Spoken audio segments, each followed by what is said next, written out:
ఇన్ని కష్టాల్లో నేనున్నా, బార్డర్ లైన్ దరిద్రంలో బ్రతుకుతున్నా, వాళ్ళ ఇంట్లో వాళ్ళకి ఇష్టం లేకపోయినా నేనే కావాలని నన్ను చేసుకుంది సుమతి. నా బలం, నా భార్య. ఒక రోజులో ఒక అరగంట నాకు నచ్చినట్టు గడవలేదు. దానికే జీవితాంతం ఏడుస్తూ కూర్చోలేను కదా. ఒక్క రోజులో నేను చాలా కోల్పోయాను. ఇంకా చాలు.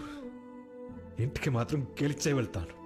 లాభం వచ్చినప్పుడే కాదు, కష్టం వచ్చినప్పుడు కూడా కలిసే ఉండాలి. కాసేపు భయంతో కాదు, బుర్రతో ఆలోచించండి. కాలి గోటి దగ్గర నుంచి తల వరకు ఏం కావాలంటే అది కొనుక్కో.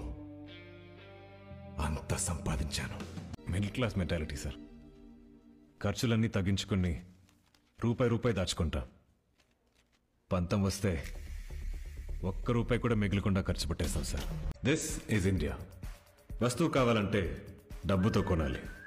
రెస్పెక్ట్ కావాలంటే డబ్బు మన ఒంటి మీద కనపడాలి.